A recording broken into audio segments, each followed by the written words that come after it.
Ini adalah video lanjutan soal penata layanan operasional sebelumnya. Silahkan catat jawaban yang benar dan yang salah dan tulis jawaban Anda di kolom komentar. Sekarang kita mulai menjawab soalnya. Soal nomor 1. Langkah pertama dalam proses pengambilan keputusan adalah A. Evaluasi alternatif, B. Identifikasi masalah, C. Implementasi keputusan, D. Pengumpulan informasi, E. Pemantauan hasil. Silahkan memilih jawaban yang sesuai.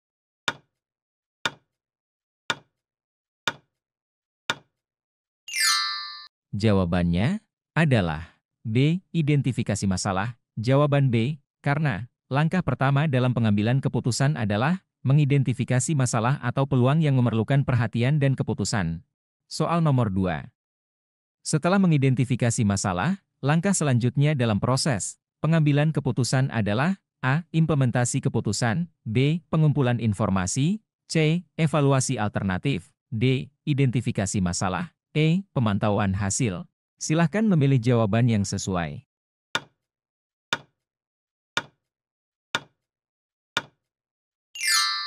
Jawabannya adalah B. Pengumpulan informasi. Jawaban B, karena setelah mengidentifikasi masalah, langkah berikutnya adalah mengumpulkan informasi yang relevan untuk mengevaluasi alternatif keputusan. Soal nomor 3. Analisis SWOT adalah alat bantu pengambilan keputusan yang digunakan untuk A. Menilai kekuatan, kelemahan, peluang, dan ancaman, B. Menghitung biaya dan manfaat, C. Menetapkan tujuan dan strategi, D. Mengelola anggaran dan sumber daya, E. Mengidentifikasi risiko operasional. Silahkan memilih jawaban yang sesuai.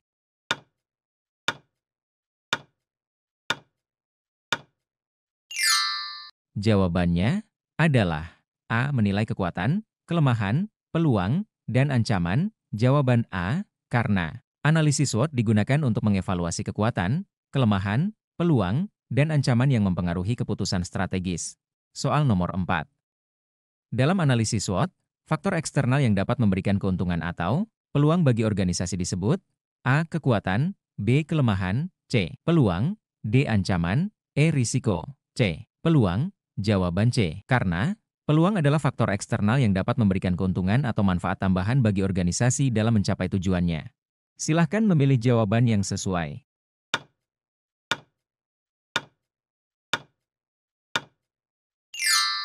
Jawabannya adalah C. Peluang. Jawaban C, karena peluang adalah faktor eksternal yang dapat memberikan keuntungan atau manfaat tambahan bagi organisasi dalam mencapai tujuannya. Soal nomor 5. Salah satu metode untuk mengelola risiko dalam pengambilan keputusan adalah A. Menghindari pengambilan keputusan, B. Menunda keputusan sampai informasi lengkap tersedia, C. Menggunakan analisis risiko untuk menilai dampak dan kemungkinan risiko, D. Mengabaikan risiko yang kecil, E. Memusatkan keputusan pada risiko terbesar saja. Silahkan memilih jawaban yang sesuai.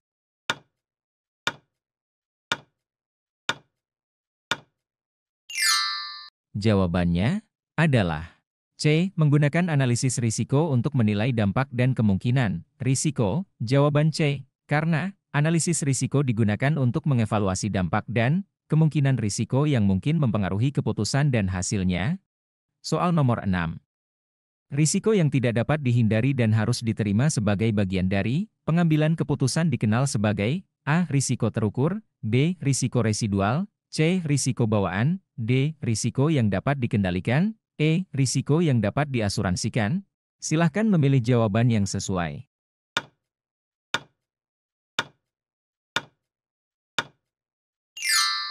Jawabannya adalah B. Risiko residual. Jawaban B, karena risiko residual adalah risiko yang tetap ada setelah langkah-langkah mitigasi diterapkan dan harus diterima dalam proses pengambilan keputusan.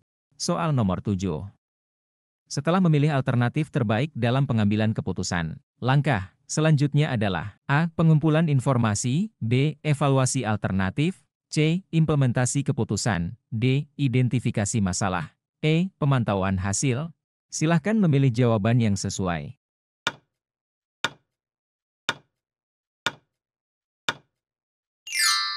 Jawabannya adalah C. Implementasi keputusan. Jawaban C, karena setelah memilih alternatif terbaik, langkah berikutnya adalah mengimplementasikan keputusan tersebut dan melaksanakan rencana tindakan. Soal nomor 8. Teknik pengambilan keputusan yang melibatkan penilaian kuantitatif dan kualitatif dari berbagai alternatif adalah A. Analisis SWOT, B. Analisis biaya manfaat, C. Diagram Ishikawa, D. Matriks kepentingan, E. Analisis PEST. Silahkan memilih jawaban yang sesuai.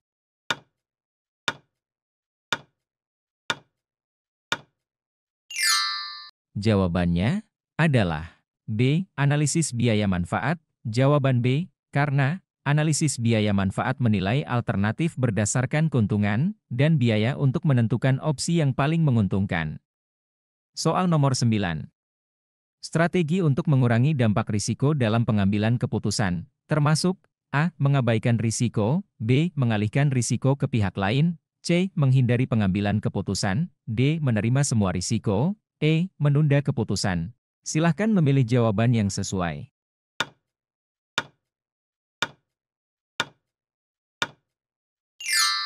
Jawabannya adalah B. Mengalihkan risiko ke pihak lain. Jawaban B, karena mengalihkan risiko ke pihak lain, seperti dengan asuransi atau kontrak, dapat mengurangi dampak risiko pada organisasi. Soal nomor 10. Metode untuk mengidentifikasi dan menganalisis risiko potensial dalam proyek adalah A. Brainstorming, B. Analisis SWOT, C. Analisis risiko, D. Pengujian pasar, E. Penilaian kompetitor. Silahkan memilih jawaban yang sesuai.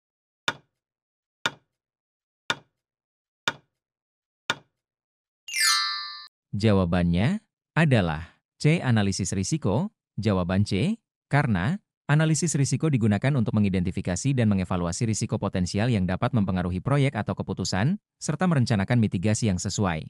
Soal nomor 11.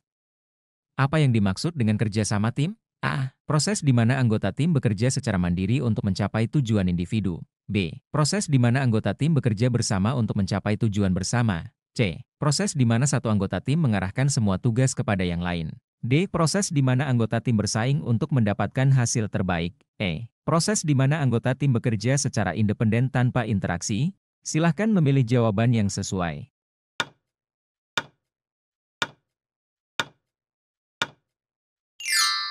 Jawabannya adalah B. Proses di mana anggota tim bekerja bersama untuk mencapai tujuan bersama. Jawaban B, karena kerjasama tim adalah proses di mana anggota tim bekerja bersama, saling mendukung, dan berbagi tanggung jawab untuk mencapai tujuan bersama. Soal nomor 12. Apa tujuan utama dari teknik-teknik kerjasama tim? A. Meningkatkan persaingan antara anggota tim. B. Meningkatkan efisiensi dan efektivitas kerja tim. C. Mengurangi interaksi antara anggota tim. D. Membagi tugas secara acak tanpa koordinasi. E. Memusatkan semua keputusan pada satu anggota tim. Silahkan memilih jawaban yang sesuai.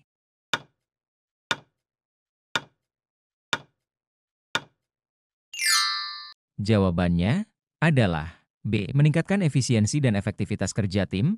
Jawaban B, karena teknik-teknik kerja sama tim bertujuan untuk meningkatkan efisiensi dan efektivitas kerja tim dengan memperbaiki komunikasi, koordinasi, dan kolaborasi antara anggota tim. Soal nomor 13. Apa yang merupakan peran penting dari seorang anggota tim? A. Memimpin semua tugas tanpa melibatkan anggota lain. B. Berkolaborasi dengan anggota lain untuk mencapai tujuan bersama. C. Mengabaikan saran dan pendapat anggota lain. D. Bekerja secara independen tanpa berbagi informasi. E. Menghindari tanggung jawab yang diberikan oleh tim.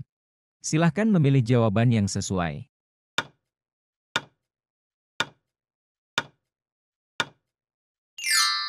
Jawabannya adalah B. Berkolaborasi dengan anggota lain untuk mencapai tujuan bersama. Jawaban B, karena peran penting dari seorang anggota tim adalah berkolaborasi dengan anggota lain untuk mencapai tujuan bersama, berbagi informasi, dan mendukung satu sama lain. Soal nomor 14. Mengapa penting untuk memahami tanggung jawab anggota tim? A. Untuk mengurangi beban kerja individu. B. Untuk memastikan bahwa setiap anggota tahu tugas dan kontribusinya. C. Untuk membatasi interaksi antara anggota tim. D. Untuk membagi tugas secara acak. E. Untuk menghindari kerjasama antara anggota tim. Silahkan memilih jawaban yang sesuai.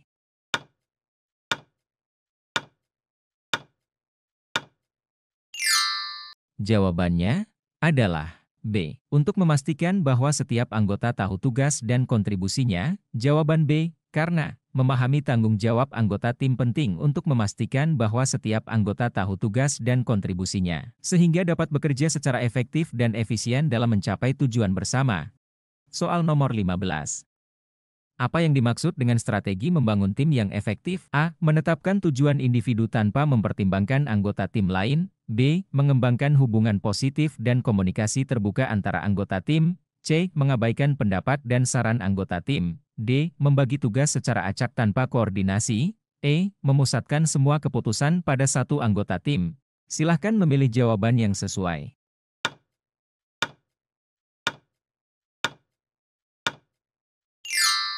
Jawabannya adalah B. Mengembangkan hubungan positif dan komunikasi terbuka antara anggota tim. Jawaban B. Karena strategi membangun tim yang efektif melibatkan pengembangan hubungan positif dan komunikasi terbuka antara anggota tim untuk meningkatkan kerjasama dan kolaborasi.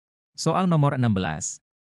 Bagaimana teknik-teknik kerjasama tim dapat diterapkan dalam lingkungan kerja? A. Dengan membagi tugas secara independen tanpa koordinasi. B. Dengan mempromosikan komunikasi, koordinasi, dan kolaborasi antara anggota tim. C. Dengan membatasi interaksi antara anggota tim. D. Dengan menetapkan tujuan individu tanpa mempertimbangkan tim. E. Dengan menghindari tanggung jawab yang diberikan oleh tim. Silahkan memilih jawaban yang sesuai.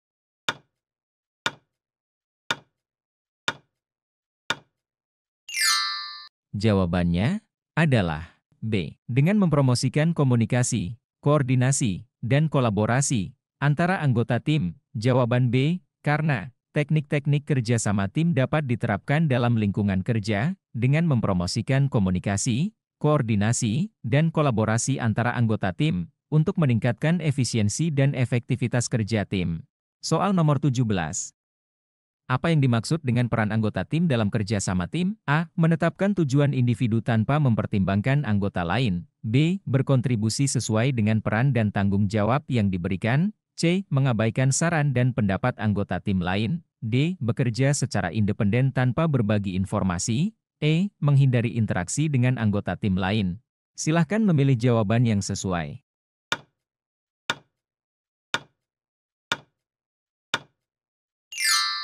Jawabannya adalah B. Berkontribusi sesuai dengan peran dan tanggung jawab yang diberikan. Jawaban B. Karena peran anggota tim dalam kerja sama tim adalah berkontribusi sesuai dengan peran dan tanggung jawab yang diberikan untuk mencapai tujuan bersama.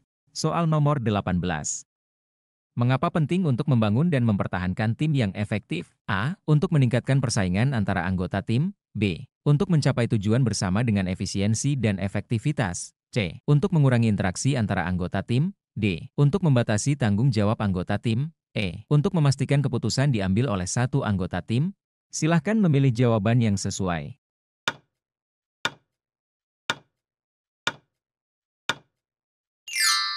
Jawabannya adalah B. Untuk mencapai tujuan bersama dengan efisiensi dan efektivitas. Jawaban B. Karena membangun dan mempertahankan tim yang efektif penting untuk mencapai tujuan bersama dengan efisiensi dan efektivitas, serta untuk meningkatkan kinerja dan produktivitas tim.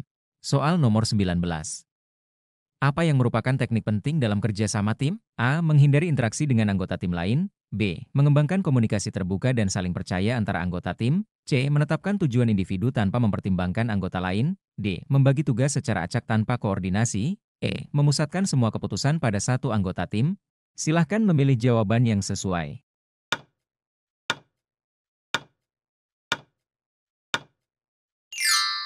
Jawabannya adalah B. Mengembangkan komunikasi terbuka dan saling percaya antara anggota tim. Jawaban B. Karena teknik penting dalam kerja sama tim adalah mengembangkan komunikasi terbuka dan saling percaya antara anggota tim untuk meningkatkan kerjasama dan kolaborasi. Soal nomor 20. Apa yang dimaksud dengan tanggung jawab anggota tim dalam kerja sama tim? A. Menetapkan tujuan individu tanpa mempertimbangkan anggota lain. B. Berkolaborasi dengan anggota lain untuk mencapai tujuan bersama. C. Mengabaikan pendapat dan saran anggota tim lain. D. Bekerja secara independen tanpa berbagi informasi. E. Menghindari tanggung jawab yang diberikan oleh tim. Silahkan memilih jawaban yang sesuai.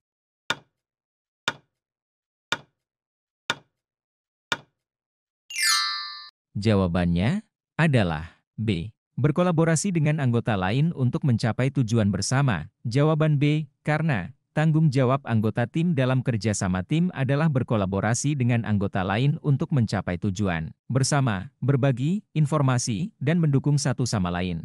Sebelum lanjut membahas soal selanjutnya, silahkan subscribe dan di-share. Kita lanjut di part selanjutnya, terima kasih.